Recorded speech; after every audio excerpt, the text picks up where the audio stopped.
bom dia, Ricardo Kim. Bom dia, Celso, bom dia, pessoal. Mais um UFC agora no ar. Isso aí, pessoal, aí só para dar aquele feedback aí, para ver se tá tudo ok, pra gente continuar aqui com o nosso programa diário. A gente continua o feedback de vocês, senhores, por favor. Trix já mandando aqui, a Mimi, Ok. pessoal já... Ok. O pessoal falando de bebê seguridade já está estranho. HP Melo, Cap Duarte, VET, Guaco, PSPC, né? Sala de assessores também, o Guto de OIL, Matheus da RB Investimentos, o Vander da PHDI, Guia, né? O Bemora da Guia também, o Valdir da RB também, Investimentos, Web T-Rex, Pescador, Charles 2015, Caco Pérez, BR Jundiaí. Vamos lá então, vamos começar aqui. Você quer começar falando pacote, começar falando do FIES? Pode ser. Ou eu começo falando da HSBC e bancos? Ih, rapaz, tem coisa, hein? Pode começar então. Posso começar? Vamos lá. Não, vamos falar agora, Dionísio. Daqui a pouco a gente fala sobre o pacote aí. Nada mudou. Pacote em linha com as expectativas. Aí a gente fala mais depois, o Kim fala mais sobre concessões, sobre, por acaso, o setor siderúrgico, se é afetado ou não, tudo mais. Que daqui a pouco vai dar uma entrevista aí sobre isso no valor, não é, Kim? Vamos ver. Vamos lá. Sobre bancos, né, essa informação aí, o HSBC mesmo está à venda, né, vai fechar a parte aqui, conversei até com um amigo meu que é do HSBC de Nova York, falou que vai fechar mesmo, né, vai fechar e vende para outro banco os direitos e aqueles profissionais não trabalham mais para ele, né. Então eles falam num corte de 50 mil pessoas, Brasil e Turquia, e aí as informações, né, segundo o fundo, a gente sempre falou isso. Quem que a gente acha que leva? Bradesco. Depois Santander e por último, só se ninguém tivesse interesse, seria Itaú. Não faz sentido nenhum o Itaú levar, dado até que ele é o maior hoje, ele poderia pagar caro por isso. O Bradesco, se levar, as informações que seria um valor de 14 bilhões de reais. Como o patrimônio do Bradesco, do HSBC, é menor de 10 bilhões de reais, então você estava falando ele pagar um valor de mercado sobre patrimônio, que é como você olha banco, né? Price Book Value, na casa ali de mais de 40% de prêmio sobre o patrimônio, 43% e 46%. E o Bradesco está negociando a 49% de prêmio e entrega um retorno sobre patrimônio muito maior. Se ele mesmo comprar, se a notícia for, né, confirmada, é ruim para Bradesco, né? Acaba sendo bom para todos os bancos, porque você tira um competidor aí do mercado, mas pior ali para Bradesco, pagaria caro em relação a isso. A gente segue recomendando Itaú, né? Tem, obviamente, olha lá, o Mamute Silveirano está falando aqui, a esposa dele é gerente do HSBC Premier, disse que os clientes estão tirando o din só de balde, com certeza, né? É receio aí do que possa acontecer, né? Aconteceu isso com Bamerindos, né? Lá atrás, com o Real, as pessoas falam, até porque às vezes as pessoas têm conta em dois bancos. O cara que tem conta no HSBC, o Bradesco vai levar, o cara fala, pô, não vou ter duas contas, eu cancelo o HSBC. Fora que ele sempre tem aquele receio, né, de que o brasileiro tem aquele receio de, pô, não confisco, vai acontecer com o meu dinheiro, ele acaba... É o que deve estar tendo de transferência agora. Com certeza. Então, mas a gente segue preferindo, nesse caso, Itaú. E aí o Dionísio perguntou, o pessoal na SPTV já falou sobre o pacote de concessões que o governo deu hoje pela manhã? A gente está acompanhando, né? Ali, está saindo agora, eles estão falando agora, já tinha saído bastante com relação ao valor, pouco mudou de fato, agora impacto aí para CCR, Ecorodovias, etc. Obviamente você abre um leque aí de concessões novas, trechos novos aí de investimento para crescimento de portfólio. Isso é interessante, mas precisa ver obviamente, o que vai ser valor de outorga, o que vai ser financiamento do BNDES, o que vai ser retorno aí. Então, acho que é marginalmente positivo, obviamente, porque você abre algumas alternativas, mas não dá para dizer que tudo melhorou ou agora as ações vão voar, etc., porque o macro ainda está muito ruim. Você querendo ou não, você tem um portfólio rodando ali de concessões que o tráfego tem caído, enfim, principalmente pesados, caído muito, leves já desacelerando bastante, então você tem de fato um fundamento ainda pesando contra. Por outro lado, também você tem a questão de juros num patamar alto, enfim, com toda essa questão do IPCA e o BC com esse discurso de controlar de forma mais incisiva a inflação.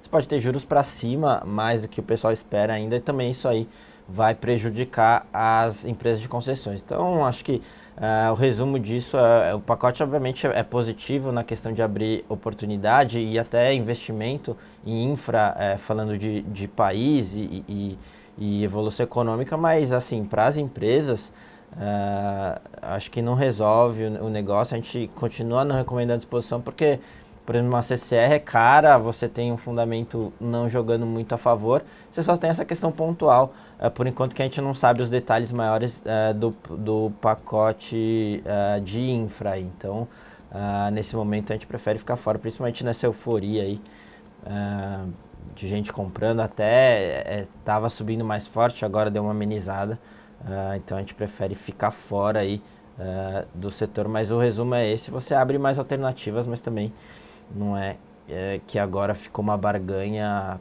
para sair comprando as empresas de concessões, né? Boa. Então, por enquanto, né, o que melhora para o país, né, é justamente o cenário de, olha, vamos ter que focar agora no crescimento, numa política aí que não foi feita, né? Estava falando hoje com o Kim, com a Zena, nossa economista-chefe. Pô, cadê o trem-bala, né? Rio-São Paulo, que era para a Copa, né, anunciado em 2010, cadê o trem-bala? Estamos em 2015 e não vai vir nada em relação a isso. Nunca eu seja fã, acho que deveria ter, é outra discussão. Mas o governo ele tem que vir com medidas que tenham uma taxa interna de retorno interessante, senão ninguém entra, gente. Senão não entra. E quando entra e vence, quando não tem ninguém interessado, é porque vai levar vantagem em alguma coisa. Vai vender os vagões, vai ter algum contrato ali estranho para vender alguma coisa. Tá? E só que o pessoal apertando de Rumo que está caindo, o que muita gente tinha antecipado para Rumo e que fazia sentido é que essa parte de concessões, principalmente ferrovia, o governo já estava falando em antecipar a renovação das concessões, a gente está falando de LL e obviamente Rumo, então todo mundo já colocava no preço que a probabilidade aumentou. O que eu estava vendo ali e que pouco foi comentado foi justamente essa renovação de concessões, etc. Talvez o mercado esteja pesando por conta disso. De novo, o Nelson Barbosa está ainda falando ali sobre o pacote, só que quando ele falou de ferrovias, ele falou mais das concessões novas ali, principalmente priorizando o escoamento via norte do Brasil, e pouco falou da renovação das concessões existentes, etc. Talvez isso aí tenha pesado, porque o pessoal já estava esperando alguma coisa nesse sentido para Rumo, tá? Então, é isso aí que os investidores devem estar vendendo papel, porque muita gente antecipou, Rumo nos últimos dias subiu bastante. Então, tem alguma coisa a ver nesse sentido, tá? Ok, o Guac perguntando sobre Brim, teve um relatório de JP Morgan revisando para baixo resultados da companhia, né, previsão, mas mantendo um neutro no ativo que demoraria mais para se recuperar. O Web2X falando que eu comentei pela manhã um artigo que você leu sobre o setor de celulose. Como estou comprado em fibra em Suzano, gostaria de saber se poderia passar o link. Está na nossa reunião matinal, no site aí da XP, xp.com.br, na intranet, você pode acessar. É um comentário pequeno só, falando de que num estudo da Bloomberg, se eu não me engano, as margens dos setores de carne, né, alimentos, minério, praticamente todas as commodities vêm caindo no Brasil. e a margem do setor de celulose vem subindo, porque está numa melhora mesmo, o preço de celulose em alta no ano, enquanto o preço de tudo caindo, né, das outras commodities em queda. SMP, qual a previsão de vocês para a Selic na próxima reunião do Copom em julho? O mercado já precifica uma alta de 0,25 SMP. E o Alexandre Agines perguntando, Gerdau seria beneficiada com esse pacote, Ricardo? Marginalmente, sim. Obviamente, quando você tem infra, você tem aplicação de aços longos, etc. Mas acho que também não dá para se apoiar totalmente nisso. Vamos ver como é que vai sair esse pacote, se de fato vai ter adesão, os termos, etc. Mas chega a ser marginalmente, sim, positivo. Agora, para o longo prazo, aí sim, né? A gente está falando de uma economia se recuperando, etc. Se a gente colocar isso na conta, não só Gerdau, como várias outras empresas seriam beneficiadas com o pacote. Sim, o Ike Grafite está falando aqui que o governo anunciou uma redução na sua participação nos aeroportos de 40% para 15%. E o pacote parece ser mais flexível. Algumas concessões não vão ser baseadas em tarifas mais baixas. Isso não pode ser? Depende, vai ter que olhar concessão por concessão, né? Rodovias, normalmente, é a tarifa mais baixa. Aeroportos não é a tarifa mais baixa, mas sim os investimentos que serão feitos, né, nos aeroportos. E a Infraero não está conseguindo dar conta, né? Vide os nossos aeroportos, pelo amor de Deus. Eu diria acho que só Guarulhos, hoje aqui no Brasil, e também o de Viracopos, estão em status internacionais, né? Guarulhos está muito, né? Tá num nível muito elevado. Viracopos, Campinas, está melhorando. Mas, Galeão no Rio, olhando a parte internacional, pelo amor de Deus, está muito longe de qualquer aeroporto internacional, eu diria. Então, tem muita coisa ainda para ser feita. Deixa eu ver aqui. Por que a Ambev é considerada uma das mais prejudicadas com o fim da JCP? Parece que o impacto na Ambev, o LCP perguntando. Porque tem muito ágio para ela descontar. Foram muitas empresas que ela comprou, aí ela tem o que a gente chama de goodwill, ela vai descontando isso. Fora isso, ela tem um caixa enorme. Seguinte, toda empresa que gera muito caixa, tem pouco investimento, BVMF, Ambev e até bancos, elas se prejudicam mais que o JCP. Por quê? Porque elas pagam 25% de JCP dos seus lucros. Petrobras, que hoje não tem de lucro e dividendo, então não é prejudicado do JCP. Então é simples. Mais prejudicada, Ambev, BVMF, geram muito caixa, não precisam investir. A Ambev, o que ela gera de caixa, ela está investindo 20%, porque ela não precisa crescer mais na produção de cerveja. Ela já tem o suficiente, aí o mercado também não tem crescido, principalmente refrigerante em queda, cerveja sobe pouco, e aí elas acabam gerando muito caixa, e para não pagar impostos, elas distribuem o máximo possível em JCP. Guarulhos, somente o Terminal 3 está bom, mas já é alguma coisa. O Terminal 3 está muito bom, parece com diversos aeroportos aí, Madrid, aeroportos internacionais. Em comparação, tem até aeroportos internacionais que são muito ruins, caso de Berlim, que pelo amor de Deus, o que é aquele aeroporto em Berlim? Parece um galpão. SMP perguntando, você acredita que a JCP realmente vão acabar? O Congresso tem que aprovar isso? Eu acredito que vai acabar. Vai. Não, vai não, com certeza não, mas grande probabilidade disso. Eu acho que vai acabar, tende a acabar, eu diria que 95% de chance de acabar. Se foi criado em 95 para estimular o mercado, não faz sentido. O Congresso tem que aprovar sim, e é só implementado no ano que vem. A criação do novo imposto e a extinção do imposto, ele precisa do Congresso. Quando você já existe o imposto e mudar a alíquota, não precisa de Congresso. Certo, Kim? Tá todo mundo comentando que depois da CSLL agora essa e junto com taxação de LC e LCA podem ser as novas discussões aí para levantar caixa, enfim, já pensando no ano que vem. Então a gente acha que a probabilidade é alta, né, de acontecer. Isso. Rio Han está perguntando aqui, Kim, não sei se você já comentou, mas como ficam as educacionais com as novas notícias benéficas a elas? Hoje a gente teve essa notícia do ministro da Educação, o Renato Giannini, comentando que vão ter novas vagas de FIES para o segundo semestre. Só para lembrar, até então, por conta de corte de orçamento, ninguém sabia se ia ter. Até ele tinha falado, o orçamento acabou, talvez não vai ter novas vagas, e aí algum tempo atrás até a Dilma comentou que eles estão estudando, mas de fato ontem ele anunciou isso, que vão ter novas vagas para o segundo semestre. Obviamente isso é positivo para o setor, até porque o pessoal já nem estava contando com isso. Se a gente for ver, por exemplo, Kroton no Guidance fechado do ano nem considerava novos contratos para o segundo semestre. Então é um upside a mais isso, mas também acho que pouco muda com relação à política restritiva no FIES, né? Vai continuar, eles até comentaram que vão priorizar alguns cursos de saúde, engenharia e formação de professores, diminuir o teto ali de renda familiar para quem participa do programa. Então esse viés restritivo vai ter ainda, obviamente, por conta de orçamento. Então um pouco muda, marginalmente positivo aí para as educacionais. E nesse sentido a gente no setor prefere Kroton, a gente já vem falando isso. De novo, o Guidance nem contemplava isso, então um upside aí a mais. Ela tem o melhor management, o setor não acabou, enfim, olhando mais para o longo prazo, aí a gente ainda vê valor em Kroton, negociando a 13 vezes, crescendo ali 10% na receita, aumentando margem. Ainda fica interessante para diversificar portfólio, mas sem muita concentração também, porque a gente vai ver ainda efeito negativo da mudança ao longo desse ano. Tá? T-Trader perguntando se é possível cobrança de imposto de renda em LC/LCA, será apenas para novos investimentos?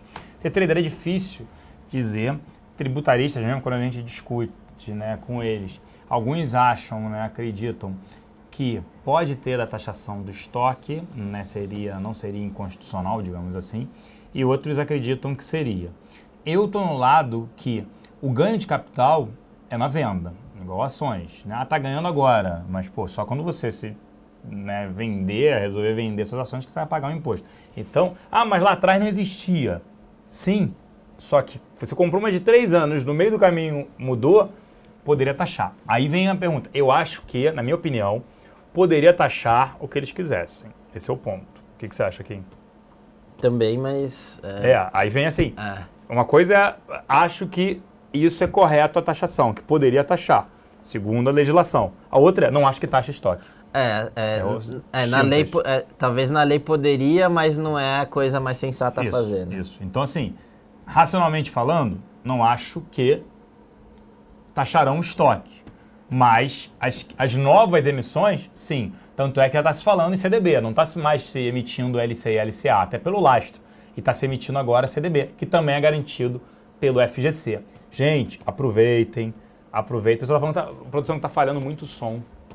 Aproveitem para essas oportunidades aí de lucro com renda fixa, gente. É impressionante aí o retorno que você pode ter, e essa Selic não para de subir, né? A gente fala que está cético com bolsa, mas obviamente tem algumas oportunidades em bolsa, mas assim, com a Selic nesse patamar, ali já todo mundo projetando 14 para o final do ano, gente projetando ainda mais, é muito racional você se aproveitar disso. Então, nada mal você pensar mais estrategicamente, colocar um pouco do seu patrimônio em renda fixa, aí você divide em pré, enfim, pós, aí depois a gente pode conversar um pouco mais sobre esse tipo de alocação e quando for colocar em renda variável com proteção, né? Um pouco disso que a gente está falando. Saiu o relatório, né, de alocação, isso. Enfim, a gente falando de proteção também, acho que é legal comentar. Isso, não. Vale a pena ter ações? Sim. Não vale a pena comprar o índice Bovespa, na nossa opinião, que está com um valuation extremamente elevado. Mas vale comprar alguns ativos. E aí, mas mesmo assim, compraria alguns ativos e montaria uma fence, uma estrutura de proteção, onde você pode capturar com custo zero, pode projetar uma alta de 15%, uma proteção de 15%, né? Tem que ver agora, tem que cotar aqui. Mas o que seria bastante interessante nesse cenário. Isso aí.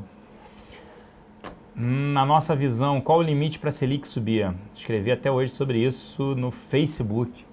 Olá. 14 com 15, acho que teto é 15. Para o governo trazer para 4,5, pelos modelos econométricos, né? Eu não sou economista, mas falando até aqui com com a nossa economista, o pessoal falou que continua cortando, produção. Estranho, hoje estava tudo bem, né? O pessoal falando que está cortando. Mas a Zena mesmo falou, para trazer a perspectiva, né, as expectativas da inflação do IPCA para 4,5% no ano que vem, né, as expectativas estão em 5,5% pelo relatório Focus, que saiu na segunda-feira, teria que levar os juros para 16%. Só que não faz sentido por vários motivos. Primeiro, a dívida pública fica extremamente cara, o governo tem que pagar isso, está cortando gastos. Segundo, que o problema político aí para o impeachment é um passo, né? Pô, vai levar 16%, né? E outra que tem um delay, né? O famoso aí, Derlei, jogador de futebol, você tem um atraso nas medidas, né? Que você implementa, elas demoram um pouco mais para surtirem os efeitos. E aí, nesse caso, o governo vai olhar, né? O Banco Central vai olhar. Mas a palavra vigilante, né? Que eles sempre falam isso, né? Tem falado, determina que eles devem continuar subindo os juros. O mercado precifica na próxima 0,25%, mas não me surpreenderia se eles viessem logo com meio, 14,25% e parasse. Piso virou 14%, teto, pra gente, a minha opinião, virou 15%. Olá. O que você acha, Kim? Acho que 14 é bem provável que chegue, mas de fato já tem gente projetando talvez até meio para o próximo. 15 eu não sei, mas assim, nada é impossível. É teto, né? Eu diria teto. 16 não. Olha lá, o pessoal falando 16, Celso, aí quebra o país. Nada, ganhar dinheiro com juros, né? Infelizmente é muito ruim para as empresas, né? Delay é deputado federal. O pessoal aqui ajudando aqui, sempre pessoal participativo aqui, o Trix ajudando aqui. Vamos lá, vocês acham que o Congresso acaba com a JCP? Sim. Eles sempre falam em incentivar o mercado de capitais e vão na direção contrária, mas eu acho que teria que acabar esse MP. Acho que isso aí, até pelo próprio nome, né, era para incentivar em períodos de inflação alta. A Mimi perguntando se eu conheço o Banco BNP Paribas Brasil, se sim, com a sua avaliação. Eu tenho amigos que trabalham lá, aparentemente está bem, aparentemente, mas não sei muito sobre o banco para poder opinar. Petrobras em alta, petróleo aí puxando, melhor, né? Isso pode estar justificando um pouco essa alta de Petrobras. Foi sempre que eu falo, gente, petróleo, para a Petrobras melhorar, ele tem que subir. Na casa ali de $80, que seria benéfico para a companhia. Nesse nível é ruim, até porque gasolina e diesel está gerando um problema para ela. Valdir RB, pode comentar de Hering, não tem dívida e tem caixa de 220 milhões de reais. Queda nas vendas, o resultado, será que já não está precificado no preço? Acho que não está. No próprio conference call, a diretoria da companhia falou que, segundo que a estrutura deve ser muito ruim, empresa os franqueados estão com estoques elevados, ninguém está comprando nada, para a gente ainda não está no preço.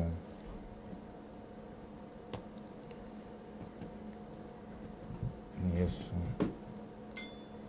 Eu acho que o pessoal sumiu aqui de pergunta. Fala assim, vou acabar, e o pessoal vai mandar as perguntas, né? Mas ficou mais devagar aqui. Tem plano de negócio da Petro? Tem. Para sair, agora fica dia 26, aí pula para outra data, tudo mais. Mas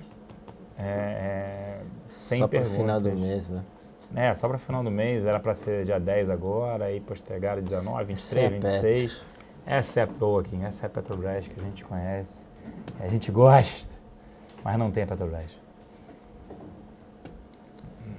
Não acho que vale a pena entrar, opinião por fundamento, em Petrobras. Tá de Vale para o curto prazo também a gente não gosta.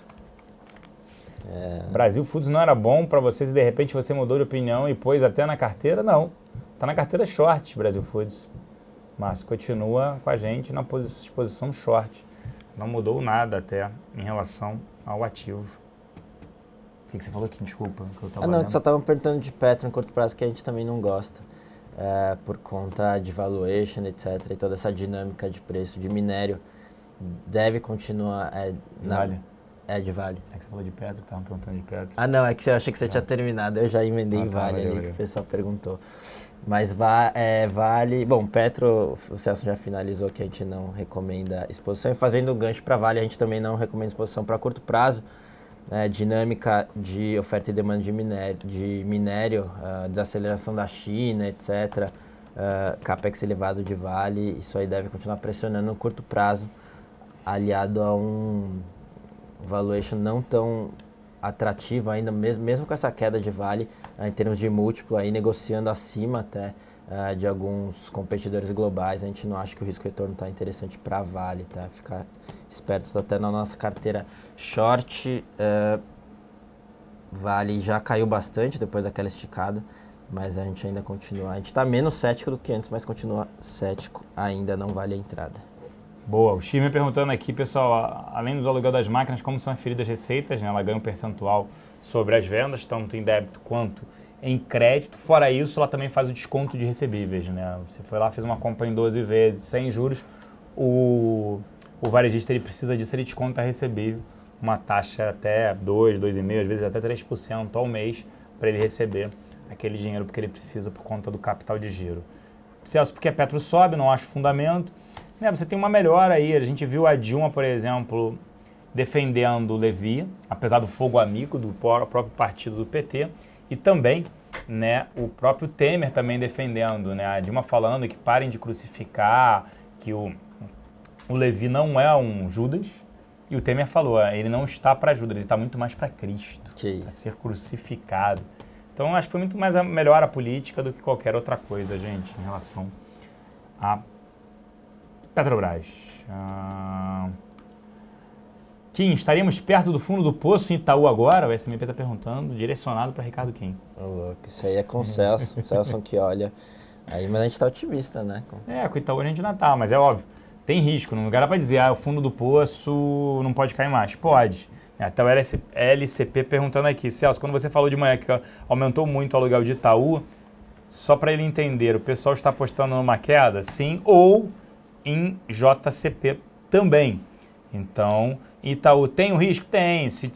A extinção da JCP é um risco. Pode aumentar a contribuição social? Não acredito mais, né? Mas CPMF está se falando agora aí, que eu acho que o impacto é muito pequeno, né, sobre os bancos hoje em dia, eu acho que é pequeno, tá? Mas bancos seguem aí, principalmente Itaú. Outra coisa que pode ser esse aumento de aluguel é long e short, né? Não necessariamente também. Só ficando short. Não ficando short e botando dinheiro no bolso para passear, não dá, né? Isso aí. E teve aqui o setor de supermercados tende a sofrer menos com a redução de consumo em função da venda de produtos de consumo básico da população. Isso é uma afirmação do Guino. Como você vê Pão de Açúcar e Hipermarcas após a apresentação dos números do segundo TRI? Não é verdade, Pão de Açúcar vem sofrendo. O que está acontecendo é que eles não estão conseguindo repassar a inflação. Vem crescendo menos do que a inflação. Pão de Açúcar, setor de supermercados, ela vem perdendo market share para o Carrefour, principalmente as lojas Carrefour Express. O Abílio Diniz foi para o Carrefour Brasil. Então, o papel saiu de 102 para 83. Isso nos chamou a atenção. A gente queria shortear, dado o nível, né, de Pão de Açúcar. Hoje não vale a pena shortear, mas o pessoal falou que está cortando um pouco, continua cortando um pouco a apresentação, produção. Mas a gente não recomenda ainda a exposição, estamos estudando Pão de Açúcar. Hipermarcas é diferente, é mais resiliente, é caro, mas é bem mais resiliente o ativo, porque é venda de medicamentos, né? Remédios, população envelhecendo, precisa de remédio, né? Não vai deixar de consumir aquele remédio, mas é um ativo extremamente caro. Nesse caso a gente não prefere Ambev, Cielo, pelo nível de preço. E Gol, o Caco Pérez está perguntando, a gente não recomenda a exposição ao ativo por conta de dólar, né, a competição aumentando nesse cenário aí de dólar mais alto, né, porque você tem um dólar mais alto, você consequentemente tem um custo maior, as empresas têm um custo de combustível de aviação cada vez mais elevado, e aí as receitas em reais a gente não recomenda a exposição. Eu particularmente não gosto do ativo aviação, né, do setor aviação. E algum small cap interessante para longo prazo, a gente fala de Graziotin. Valite não é mais, é Graziotin. CGRA 4. Valite também, VLID 3. Isso aí, Ouro Fino. Ouro Fino era interessante também, na época que a gente olhou. Mas small caps a gente recomenda muita cautela, aí, muito por conta de liquidez, né? Imagina você ver um Fed elevando juros lá fora, alguma fuga de capital, as menos líquidas aí devem sofrer um pouco mais, então só fica ligado nisso. Você tem um possível upside maior, mas o risco muito maior também, então vale ficar de olho e nunca ficar concentrado aí nessas small caps. O Vert está perguntando se Lama deveria sofrer com aumento de inflação e perspectiva de recessão, afinal os produtos são meio supérfluos, mas são baratos. Esse é o grande ponto, né? O cara deixa de sair, comprar vários produtos, deixa de ir a restaurante, só que o ticket médio nós americanos é de R$32. Então é em dinheiro, ele não vai deixar, pô, eu não estou dando um presente, não estou dando um negócio pro meu filho, mas pô, vou dar um chocolate, vou dar um brinquedo baratinho. Então, lojas americanas, ela acaba se beneficiando, já se mostrou assim em crises. As pessoas não deixam. É igual falar assim, pô, não dou presente de Natal. Não, você dá, mas você dá mais barato. E aí, as lojas americanas se beneficiam nesse sentido. O Aprendiz Zero, falei, é só falar que a gente vai terminar que vem pergunta. Conforme o noticiário, shoppings têm tido problemas com queda de movimento de locação de lojas, inclusive com diminuição de lançamentos e até fechamentos de alguns deles. Seria o caso de trabalhar vendido em BR Malls e Iguatemi. A gente pensou em Iguatemi, né? Até BR Malls contra Iguatemi pelo nível de valuation. Mas shoppings já caiu bem, né, para o patamar. BR Malls estava R$18, R$19, está abaixo de 15. Então uma boa parte disso já estaria precificado. Até o Multiplan, que é bem resiliente, sim, caiu bem, o resultado foi ruim de venda das mesmas lojas. Same store sales. Senhores, acho que é isso, senhores. A gente vai ficando por aqui. Te agradece a audiência, a participação de todos. E nós voltamos amanhã na nossa reunião matinal. E amanhã tem Portal Infomoney com o XP Connection. Isso aí, XP Connection. Batalha do século. Também, além desse. Isso aí. Reunião matinal. Reunião matinal. A gente volta amanhã. Um grande abraço a todos e uma excelente tarde. Valeu, pessoal. Boa tarde. Até amanhã.